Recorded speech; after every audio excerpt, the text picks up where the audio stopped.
Je m'appelle Letia, j'ai 21 ans. Je fais des études de design d'espace et quand j'avais 20 ans, j'ai commencé à faire des collages contre les féminicides à Paris. C'est dur d'avoir 20 ans de métier. President Charles de Gaulle of France. Les étudiants protestent.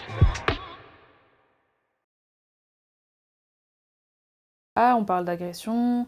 Ah, il y a des noms, mais c'est des noms que je connais, c'est bizarre. Donc je clique sur un article et bah, je vois que c'est pas drôle du tout, quoi.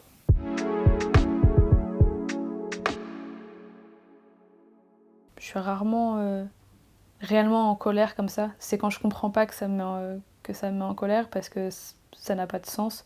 Qu'est-ce qui pousse les gens à faire ça? Enfin, je comprends pas qu'on veuille avoir du pouvoir sur les autres. Et puis j'ai été en colère parce que ça m'arrive à moi, ça arrive à mes amis. C'était aussi le début d'une rancœur et je pense que au tout début, mon militantisme il s'est plutôt articulé autour d'une rage qui naissait. Quand j'étais au lycée et qu'on parlait un peu de nos vies sexuelles avec nos amis, on avait chacune un peu nos récits et je me rendais compte que le mien n'avait rien à voir avec celui des autres. Mes amis qui connaissaient l'histoire, plus le temps passait, plus elles me disaient mais t'es sûre que... Enfin t'es sûre que tu voulais? Et aussi ces questions-là, je me les étais jamais posées. C'est au fur et à mesure que je me suis rendu compte que j'avais vécu un viol, une agression. On a voulu un peu, ce soir-là, tester nos limites, ne serait-ce qu'en buvant, en fumant, et puis aussi faire comme les grands, en fait. Et donc on a commencé à avoir un rapport, et puis au bout d'un moment, je voulais plus. Du coup, j'ai demandé d'arrêter, mais il continuait. Et donc je me retrouvais un peu tétanisée, enfin tétanisée complètement, je savais pas quoi faire. Et du coup, enfin, j'étais mal, et puis après, je me suis ressaisie, je lui ai demandé d'arrêter. De nouveau, il s'est arrêté. Et il m'a dit, bah oui, mais là, tu me dois quelque chose, faut que tu me suces, quoi. Ou faut que tu me fasses une fellation, ou alors tu me masturbes, mais tu me dois quelque chose. Et j'ai dit que je voulais pas, parce que bah, j'avais plus du tout envie, j'étais très mal. Et il m'a dit, mais si, faut que tu fasses comme ça. Et bah du coup, je l'ai fait. Enfin, en fait, de toute façon, il y avait sa main sur la mienne. Et enfin, moi, j'avais perdu complètement mes repères. J'étais complètement saoule. J'avais 15 ans, 14 ans. Et ouais, c'était ma première fois. Et c'est ce qui fait aussi que j'ai mis beaucoup de temps à me rendre compte que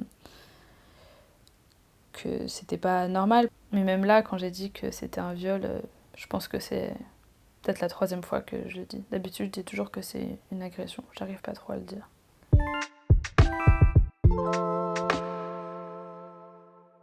On parlait de pédocriminalité, pardon, d'agression sur mineurs.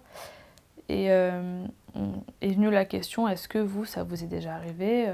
J'explique que le père d'une amie à moi m'a touchée dans sa voiture, m'a caressé l'entrejambe.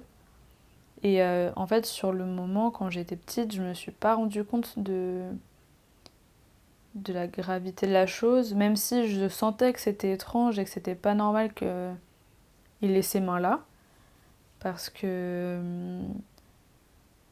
quand on est petit, on est habitué à ce qu'on nous habille, on nous touche, on joue avec nous. Ça sortait de ma bouche comme ça me venait à l'esprit. Et en fait, je me suis rendu compte de la gravité de ce que j'étais en train de raconter en voyant l'expression faciale de mes amis. Et en fait, même maintenant, quand j'y repense, parfois j'ai même une douleur physique parce que ça me... Je sais pas, peut-être que j'ai oublié pendant tellement longtemps que maintenant, quand j'y repense, c'est d'autant plus violent, je sais pas. Et je pense que c'est ça aussi que Balance ton porc, MeToo a déclenché chez moi. C'est que je me suis rendu compte que même si c'est dans notre entourage, c'est pas forcément des personnes qui sont bienveillantes en fait.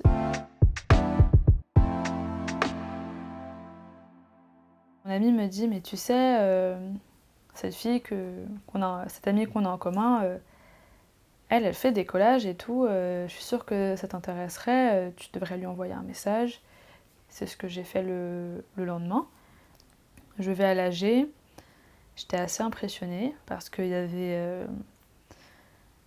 y avait de tous les profils, de tous les âges, il y avait des femmes retraitées, il y avait des mamans, il y avait des filles qui étaient plus jeunes que moi, donc je me disais, waouh, plutôt sympa. Il y a eu une session de collage qui a été assez déterminante, c'était une session qui dénonçait Gabriel Matzneff, qui est un philosophe français, un homme génial. On a trouvé son adresse et on a collé dans son quartier, au-dessus de sa porte, pour lui faire passer un message.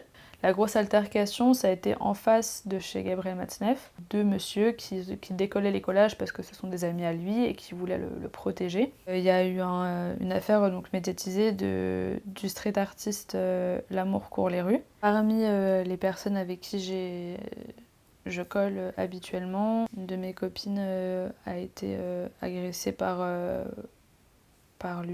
cet homme. Le prétexte était une séance photo et puis c'était un peu son mode opératoire. Donc on a décidé de faire une session pour le balancer entre guillemets. On avait un pochoir, donc on a posé un pochoir, un violeur court les rues dans son quartier, près de chez lui. Puis on a fait aussi des slogans. Le fait de peindre ces lettres qui deviennent des phrases, qui ont un sens parce que c'est du vécu, ça, en fait, c'est apaisant et on se sent utile. On est avec des personnes avec qui on peut parler de ces choses-là. C'est des personnes que je porte dans mon cœur parce qu'elles font partie d'une période que je pourrais pas oublier. Ça m'émeut d'en parler. On a partagé beaucoup de choses, drôles ou pas. Et